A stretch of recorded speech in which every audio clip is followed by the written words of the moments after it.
everybody. Humans are storytelling machines. It's just part of how we make sense of the world around us. As an English teacher, I'm partial to the myriad of stories, both formal and informal, that make up our lives.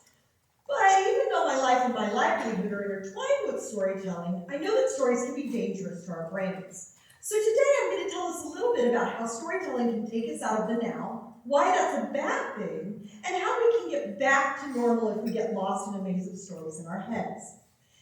Now, I want to start, of course, by talking about storytelling by telling you a story. Next slide, please. In this story, the story is a Buddhist koan, which is a deliberately confusing short story meant to take a Buddhist practitioner one step further along the path to enlightenment. One more slide, please. In this set of koans, which is by an American Buddhist called Robert Aitken, a group of forest animals meet once a week, you see them here, to meditate and hear the stories of the Buddha. And here they all kind of sitting together, and they're listening to Raegan, who is their master, and one of the little birds at the bottom is Grouse, and this is a story about Raegan and Grouse. It's called Discouraged, and the story goes something like this. One evening, Grouse was looking rather moody, and as the group broke up for the evening, Raegan called out, "Hey Grouse, how's it going?"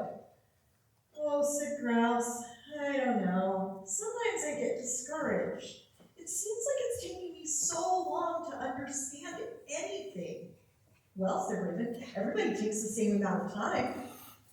"Oh," said Grouse, "other people came after me, and they asked really intelligent questions, and they seem to be progressing in their practice, and I just sit and wonder what's going on." "Well," said Raegan, "you know, they say the Buddha Shakyamuni is still sitting, and even he's only halfway." "That's not very encouraging," said Grouse. "Come to think of it," said Raegan, "it's not." That's the whole story. You're enlightened, thank you very much. So, this is a puzzling story for most of us. What is it that Grouse thinks that Raegan is supposed to get out of hearing that even Buddha doesn't understand Buddhism? And what is it that Grouse is supposed to get out of hearing that the Raegan's not trying to be encouraging? As with most of my favorite stories, there's a little bit of a trick to it that with context becomes clearer. So let's dive in. Now, Buddhism places a lot of emphasis on being in the here and the now. But if you look at your own lives, you can see how very difficult that is to do. We ride to school studying flashcards rather than looking out the window or talking to the parent who's driving us. Once we get to school, we might walk up from the dorms to campus listening to a podcast about something that's happening half the world away. Even when we're locked in during a really interesting class, all it takes is a soft ping from our cell phone to draw us out of what we're doing and make us start wondering what's going on in the next room over where all our friends are. Switching back and forth between these times and these places and these ideas are really hard on our brains, and we do a lot of it in this modern world. Gen Z, you have an attention span of between 6 and 8 seconds, which is less than a goldfish's 9 seconds. That tells you, I love you all, but that does tell you that you're doing a lot of switching back and forth internally in your brain as you're going through your day. Couple that with the information that if we're locked in and really focused on a task and we have an external interruption, that it's likely to take us about 20 minutes to get fully immersed again, and you have the recipe for brains that are overtasked and overworked almost all the time. And so we find ourselves going through life a little bit overwhelmed. Now, one of the issues that we come up against as we think about some of these things is that we have social media, we have phones, and these things pull our attention in all different kinds of directions. But we also have some fixes for some of these things. So one of the things that's in our way is stuff we can't control. If fire alarm goes off during a test, there's not much we can do about that. But on the other hand, some of the internal chatter we can do a little bit of work with. And our brains do a lot of internal chatter. Imagine this scenario. You're sitting in class and you look up and somebody across the room kind of has a grumpy look on her face. Your mind immediately goes crazy and starts telling you stories. What did I say to her? What did she say to me? Actually, is this about last Friday? And before you know it, your mind is replaying last Friday, emphasizing everything you did wrong, or everything she did wrong, depending on who you are. And in that time, the teachers asked you a question, and you didn't hear it. And now everybody's looking at you. Now there's a new set of stories to tell. Does everyone think I'm stupid? Does the teacher think I'm stupid? You know what I think, that teacher's never liked me. And in the time you're telling all of this internal chatter, you missed everything that's going on in class, which means that next week you might fail the quiz, and you're going to have to come up with a lot of new stories. So you can see how we get very, very easily overwhelmed with our storytelling as we move through our lives. Now, one of the things that can help us out of this is a handful of Buddhist practices. And thinking in particular about how we slow down and how we think through what practices might help us. Next slide, please. Generally speaking, there are 3 types of Buddhist meditative practices that come up across Buddhist traditions. And these 3 practices have several things in common. The first is that they ask us to focus our attention and be in the here and now. The second is that they ask us to take our focus off of ourselves and out into something else so that we have a little less main character energy. And then thirdly, if we practice these meditative habits over time, it actually shifts the way our brains function if we do it often enough. Now, these have Sanskrit and Pali names. You may have heard them by other names if you've gone through a religion class or a yoga or meditation class, but I'm going to use the English scientific designations for them today. We're going to go through these and talk about how each one helps us just a little bit. Next slide, please. The first is focused attention. And in focused attention, we're basically just practicing staying focused and extending that amount of time that we can think about something or focus on something. In Buddhist circles, we usually pay attention to the breath or to a candle flame and try to hold our attention with it as long as we can. So I'm going to actually invite you to participate in this for just a minute with me. And as I sort of give you a second to focus, I want you to think about and be curious about your breathing.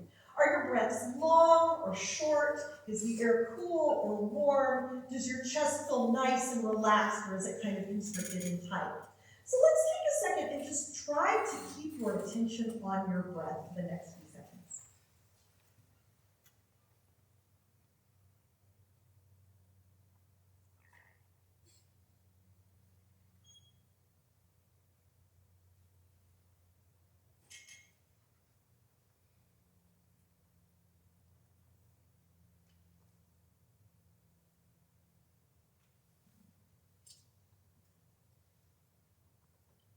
Great. So if we practice focused attention over time, we see a shift in frontal midline theta activity in the brain. And what that means is that we stay focused for longer and we stay calmer. It turns down the inner chatter that distracts us inside our heads, and it allows us to be more fully able to think about the thing that we're focused on and not be pulled away by external or internal distractions.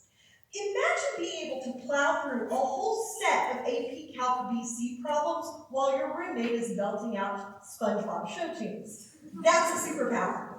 Next slide, please.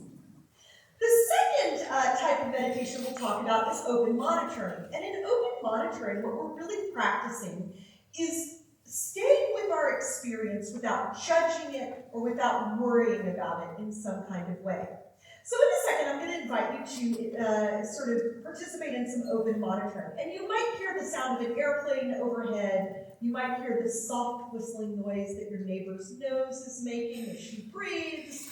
You might feel an itchy part of your foot or think, I don't like the way this jacket feels. But your job is just to kind of note and label the experience you're having without judging it and without telling a story about it. Something like, you know what, I told my mom I didn't want to wear these shoes and that, right? Don't do that. You're just trying to have an experience, note it, and just open to it. So let's try open monitoring for a minute and see what you notice about your experience right now.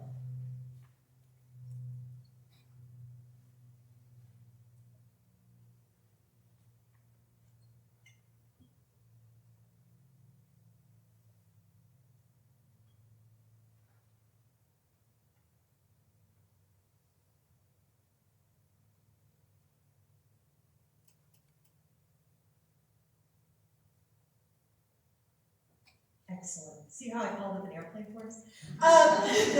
So when we practice open monitoring over time, we see increased gamma activity in the parieto-occipital lobe, and we see decreased gamma activity in the prefrontal cortex.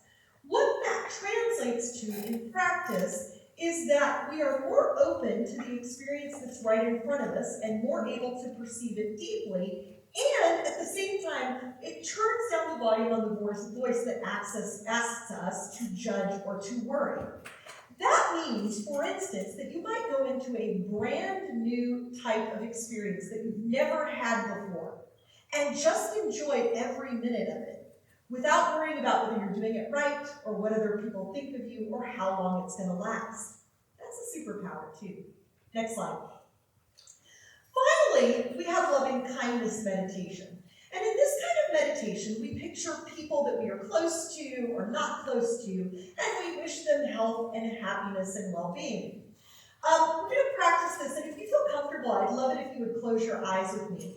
And I'm going to kind of ask you to picture people in a number of categories, and then we'll just wish them health and well-being. So join me in closing your eyes. And the first thing I'd like you to picture is a loved one. It might be a parent or a significant other or a pet. Call that person's face to mind and wish them health, happiness, and well-being. Now let's shift to somebody that you don't really know all that well. Maybe it's somebody you wave at, you may or may not know her name, or it's a teacher whose class you've never taken. Picture that person and wish them health, happiness, and well-being.